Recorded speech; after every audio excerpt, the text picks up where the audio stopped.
విజయనగరం జిల్లా రాజాంలో మంత్రి కొండపల్లి శ్రీనివాసరావు పలు అభివృద్ధి కార్యక్రమాల్లో పాల్గొన్నారు. ఈ సందర్భంగా తలగాంలో 89 కోట్లతో సీఎన్జీ ప్లాంట్ను ఏర్పాటు చేస్తున్నామని తెలిపారు. దీనివల్ల 300 మందికి పైగా ఉపాధి అవకాశాలు వస్తున్నాయని మంత్రి చెప్పారు.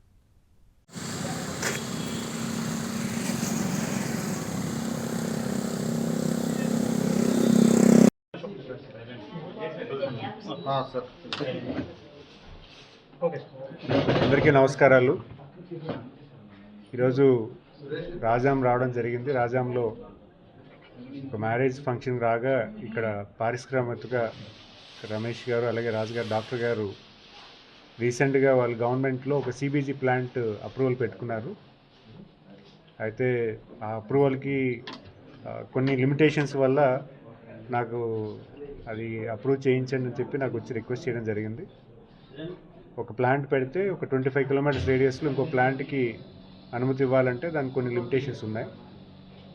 అయితే అప్పటికే చాలా వరకు వీళ్ళు ల్యాండ్ చేయడం ఇవన్నీ కూడా జరిగాయి. సో వెంటనే నేను గౌరవ ముఖ్యమంత్రి గారి దృష్టిలోకి తీసుకువెళ్ళి ఈ ప్లాంట్ అనుమతి వచ్చేలాగా దాని కార్యరూపం చేయడం జరిగింది.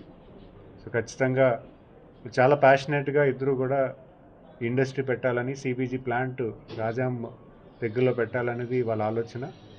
ఎందుకంటే ఈ ప్లాంట్ ఇక్కడ పెట్టడం వల్ల ఇక్కడ కనీసం ఒక 200 మందికి వరకు కూడా ఎంప్లాయ్మెంట్ జరుగుతుంది.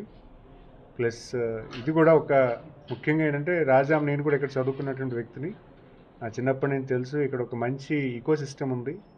ఏ ఇండస్ట్రీ వచ్చినా కూడా చాలా మంచి ప్రజలందరూ కూడా చాలా స్వాగతించి ఒక మంచి ఎంప్లాయ్మెంట్ అప్ స్కిల్లింగ్ కానీ వాళ్ళకి చేసుకోవడమే కాకుండా ఎంప్లాయర్కి అంటే ఎవరైతే ఇండస్ట్రీస్ పెడతారో వాళ్ళకి ప్రోత్సహించేలాగా ఇక్కడంతా కూడా ఒక మంచి ఈకో సిస్టమ్ ఉంది.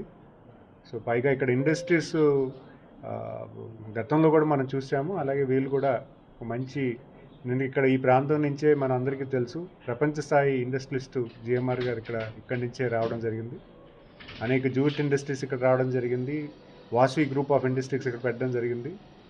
మరి అలాగే ఈ యువ పారిశ్రామికవేత్తలు కూడా ఇప్పుడు రాజాంలో ఈ సిబిజీ ప్లాంట్ పెట్టడం ఖచ్చితంగా నేను మంచి విషయంగా భావిస్తూ వాళ్ళకి ప్రత్యేకించి ఇద్దరు కూడా అభినందనలు తెలియజేసుకుంటూ ఈ ప్రాజెక్టు కూడా మీరు వేగవంతం చేసి ఈ ప్రాజెక్టు వల్ల కూడా కొన్ని కుటుంబాలకు మంచి ఎంప్లాయ్మెంట్ కల్పించే దశగా మీరు చేకూర్చాలని తెలియజేసుకుంటాను.